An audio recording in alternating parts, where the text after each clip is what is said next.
Bien, vamos a hablar hoy de la media y la variabilidad de una población.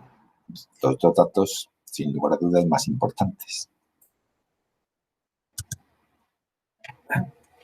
Bien, la media, como hemos visto antes, los datos en biología se tienden a agrupar o se agrupan alrededor con una forma característica de campana, donde la mayoría de los datos están muy próximos a la centralidad, que es lo que llamamos la media. La media no hace falta no hace falta decir lo que es simplemente coger muchos datos, sumarlos todos los que tenemos y dividirlos por el número total de datos. Y ese es el valor medio.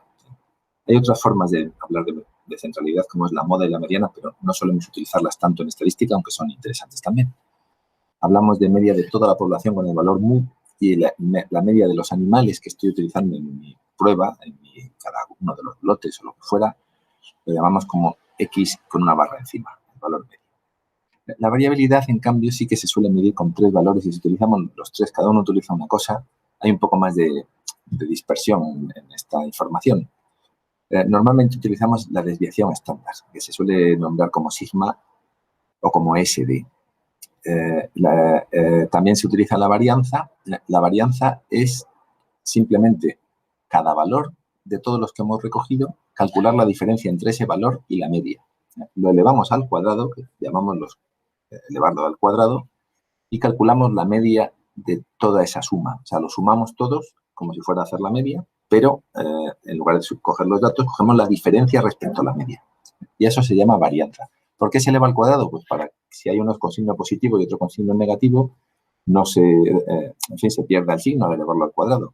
Pero claro, sale la cifra al cuadrado, o sea, sale la variable está al cuadrado. Si hablamos, por ejemplo, de kilos, la media son 7 kilos y la varianza sería 1,7 kilos al cuadrado. Por tanto, es difícil de interpretar. Por eso normalmente recurrimos a la desviación estándar, que consiste en hacer la raíz cuadrada de la varianza.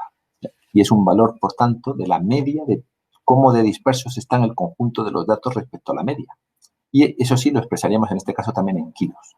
Entonces diríamos 7 más menos 0,8 kilos o lo que fuera. Es decir, este es un valor, lo marco aquí con esta segmento, pero si lo expresamos como más menos de la media, entonces me daría una dispersión media, que sería esto es más o menos la mitad a cada uno de los dos lados de la varianza que tenemos, ¿no? de la variabilidad que tenemos. Y el error estándar de la media se utiliza también mucho en artículos, es simplemente la desviación estándar dividida por la raíz cuadrada del número de unidades experimentales con las que trabajamos. Si sabemos el número de unidades experimentales, podemos transformarlo de media a desviación estándar con mucha facilidad, multiplicando o dividiendo por raíz de n, siendo n el número de unidades experimentales.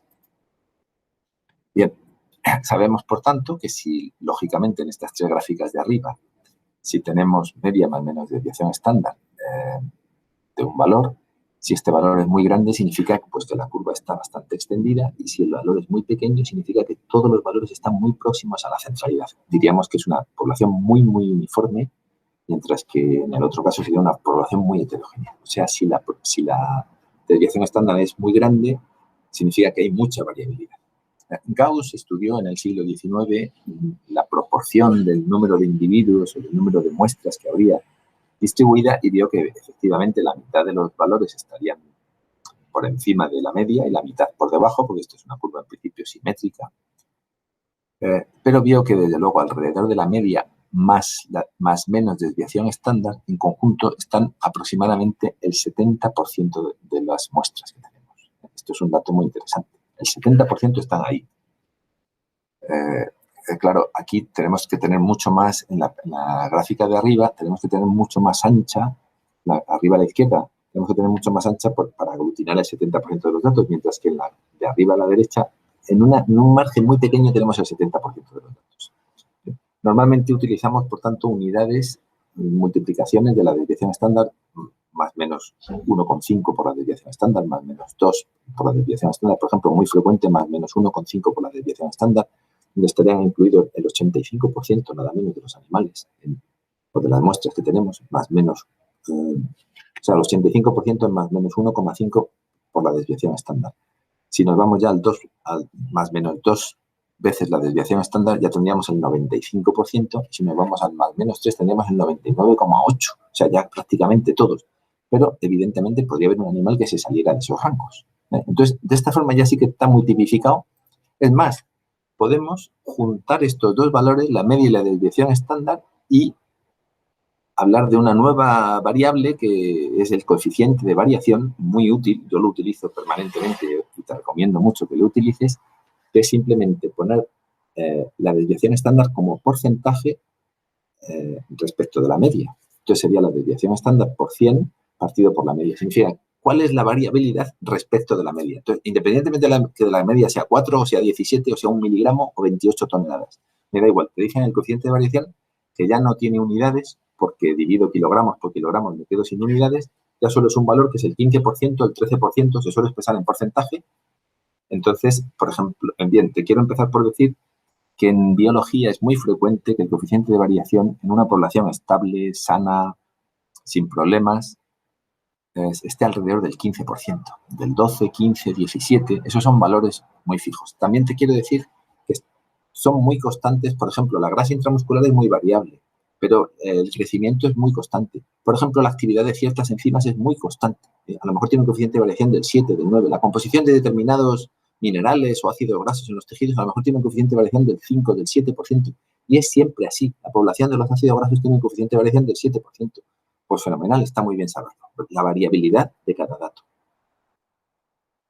Bien, para entenderlo con un ejemplo, podemos hablar de lo que llamamos el cociente intelectual, que es una medida que aglutina estos dos valores en un único dato y que precisamente lo refleja en una única información, de forma que está hecho que está calculado sobre un coeficiente de variación de 15, que es efectivamente la coeficiente de variación también del cociente intelectual, como de tantas cosas en biología que decía hace un momento, pero lo han puesto de tal forma que la media sale siempre 100, de modo que 100 más menos 15, que sería la desviación estándar, pues aglutina, como hemos comentado hace un momento, pues aproximadamente al 70% de los individuos. Entonces, a mí si me dicen esta persona tiene un cociente intelectual de 180, de 120, de 100, 101 o lo que fuera, pues te haces una idea exactamente de dónde se encuentra. Es un valor comparativo en sí mismo. Por tanto, esto está muy bien expresado de esta forma el coeficiente de variación.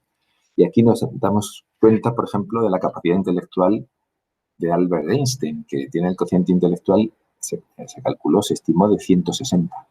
De lejos el más alto calculado hasta ahora, pero que efectivamente está absolutamente fuera de rango, lo cual expresa su capacidad intelectual. Bien, aquí os pongo, por ejemplo, te pongo una población de lechones en el momento del nacimiento. Es verdad que no, son muchos datos ya, 4.000 lechones, pero es verdad que no es del todo una curva de Gauss perfecta, tiene un poquito de sesgo porque esto ocurre a veces, ¿no? No siempre es perfecta, como estimó Gauss en su momento. Pero bueno, hay pequeñas desviaciones, pero en cualquier caso es evidente que la media en este caso es 1,4 kilos. La mayoría de los lechones tienen al nacer 1,4 kilos y la desviación estándar es la que está puesta aquí, que son 0,26, lo cual me permite calcular un coeficiente de variación del 19% más menos 19%, por tanto, de este valor, que sería 1,13 a 1,65, ahí están comprendidos el 70% de los animales. Y yo ya con esto tengo muy bien tipificada y muy bien conocida la población de lechones. Bien, puedo encontrarme, por ejemplo, dos granjas distintas. Y me encuentro que esta tiene una media, bueno, en este caso no es el peso, es la ganancia después del destete en gramos y tal durante una serie de días. Bien, es lo de menos, me encuentro que el valor es 109 más menos 31,2 gramos y en otra granja me encuentro que es pues 104 más menos 10. ¿No? Entonces, si yo inmediatamente calculo la desviación estándar y el coeficiente de variación, pues me doy cuenta de la proporción de animales que están en cada caso y lo desviado que está uno de los otros. Pero el coeficiente de variación es muy superior en el de arriba que en el de abajo. Bien, como he comentado antes, normalmente conocemos muy bien los valores medios deseables, mucho menos hablamos de variabilidad. Pero esta también es muy constante. Normalmente la variabilidad, el objetivo de variabilidad debería de ser en el peso vivo al nacimiento alrededor del 20%, en el destete alrededor del 18%, y luego a medida que estamos ya durante la etapa del lechón, cuando se inicia el cebo estaría en torno al 13% y al final de cebo pues estaría en el 8, el 10, 12%. Esos son los valores ideales, pero vemos en distintos lotes de animales hay unas variabilidades tremendas entre unas granjas y otras. Los valores relacionados con la calidad y la composición son muy variables. Por ejemplo, la clase intramuscular es muy variable, cerca del 30%, el color más todavía, 38%, pero otros valores composicionales, por ejemplo, de contenido en proteína, el 15%, de los ácidos grasos que os decía, inferior a 7 o alrededor de 7, etc. Son valores muy estables. Si todo va bien, son valores fijos y son los objetivos que nos debemos marcar. Esto, evidentemente, sería en condiciones ideales, pero como hemos visto, hay gran diferencia entre unas granjas y otras. En general, variabilidad y patología están muy relacionadas cuando los animales están estresados con una situación de exceso de temperatura o, desde luego, con agresiones microbianas clínicas o subclínicas de distinta índole, aumenta la variabilidad enormemente, hasta el 30% y más. También la nutrición. Mira, este es un ensayo muy bonito que hicimos hace unos años, donde teníamos 4 lotes de animales y inducimos un pequeño disminución del aporte de una vitamina, y lo hicimos de manera subclínica. No hubo en absoluto por debajo de las recomendaciones, pero no de una forma muy marcada, por ver si se podía ahorrar dinero, si valía para algo echar tantas vitaminas en el pienso. Y fijaos qué interesante que los animales que seguían teniendo vitaminas todo el tiempo, el control, pues lógicamente tenían mucho menos variabilidad, o sea, mucha mayor homogeneidad, mucha menos variabilidad. El coeficiente de variación alcanzaba pues un 8. Mientras que los que les habíamos inducido esta diferencia, les habíamos dado un pienso con menos vitaminas durante periodos breves, aumentaba, y durante periodos más largos aumentaba notablemente, a más del doble la variabilidad. Sin ningún tipo de problema clínico ni ninguna patología, simplemente por un pequeño desequilibrio de un solo nutriente. Y esto pasa con todos los nutrientes. En el momento que hacemos algo más desde el punto de vista de la alimentación, también de la sanidad, ya lo hemos visto, pero también de la alimentación, aumentamos la variabilidad. También es muy interesante que la variabilidad está directamente relacionada siempre con la mortalidad y con las patologías y con los retrasos graves del crecimiento. Aquí podemos ver la variabilidad medida como coeficiente de variación del peso vivo en el momento del nacimiento, del 15 hasta el 20%. Entonces, se puede observar que si hay una alta variabilidad, los lechones más pequeños, que aquí ponen los que pesan 1,3 kilos, entonces hay mucha menos supervivencia, o sea, hay mayor mortalidad. Pero si el lote es muy homogéneo, no importa demasiado que pese más o menos kilos, si pesa 1,5, 1,3, prácticamente tiene la misma mortalidad. En el momento que es muy heterogéneo el lote, entonces hay lechones muy grandes con lechones muy pequeños, entonces ahí los pequeños son los que tienen problemas de supervivencia. No los grandes, sí los pequeños. Por tanto, la variabilidad afecta a la dominancia, a relaciones de abuso entre animales, etc. La variabilidad es muy diferente entre distintas granjas, entre distintas empresas. Muchas veces ellos ni siquiera lo conocen con detalle, pero podemos ver, según la situación incluso geográfica, la temperatura, pero desde luego el tipo de piensos y el estado sanitario, la densidad de los animales afecta mucho a la variabilidad. También deciros que la variabilidad no es una cosa fácil de controlar, porque al final se debe mucho, sobre todo en animales vivos, a relaciones de dominancia, relaciones sociales, de dominancia de unos sobre otros, etc. Entonces pasa una cosa muy curiosa. Si nosotros conseguimos un coeficiente de variación muy bajo, por ejemplo, en el momento del destete, ¿por qué? Pues porque metemos a todos los animales muy homogéneos en las jaulas, resulta que durante el resto de la producción va aumentando la variabilidad. Esto es del nacimiento al destete, pero también ocurre desde el destete hasta los 60 días o lo que sea. Si hacemos lotes muy homogéneos, resulta que aumentan aumentan la variabilidad, es decir, se establecen peleas entre ellos y entonces se van haciendo cada vez más dispersos. En cambio, si hacemos lotes muy heterogéneos, se mantienen heterogéneos y al final, curiosamente, tienden a tener variabilidades muy parecidas, como podemos ver en los distintos ensayos aquí.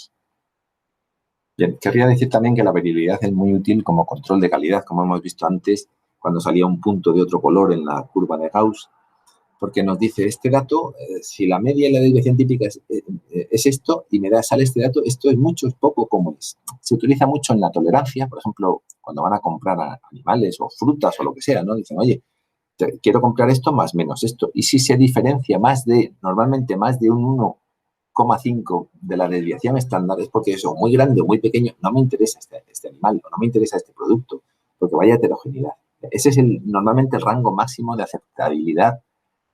Pues, por ejemplo, cuando se compra materias primas para formulación, tienen mucha proteína, tienen poca proteína. No, mire usted, yo quiero que tenga esta proteína en torno a estos valores. Y ese valor suele ser 1,5% más menos 1,5% de la desviación estándar respecto a la media.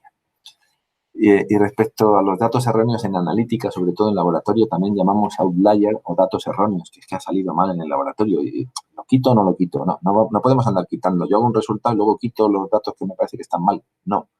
Lo tengo que hacer con criterios objetivos, ¿no? Porque si no, al final, evidentemente, como decían en la primera charla que tuvimos, que la estadística al final sabe lo que te interesa. No, yo no puedo andar quitando y poniendo datos, excepto si realmente es un dato aberrante. O sea, si me sale un lechón que pesa 30 gramos, no, esto es que se ha copiado mal, no sabemos qué habrá pasado, que estaba mal la báscula, no tengo ni idea, pero ese dato está mal. Entonces, consideramos outlier o dato erróneo si está más allá de 3 veces la desviación estándar respecto a la media. Esto es un dato que algo ha salido mal. Hay gente que decide utilizar solamente 2,5 veces la desviación estándar. Todo lo que está por fuera lo borro y no lo meto en la estadística porque considero que es un outlier, es decir, un dato errático. Muy bien, pues con esto tenemos una información, entiendo yo, bastante suficientemente detallada para hacernos una idea de lo que es la media y la desviación estándar, las dos medidas más importantes, y lo importante que es conocerlo en nuestros datos de laboratorio, en nuestros datos experimentales, en nuestras granjas, en nuestros sistemas productivos, el que fuera.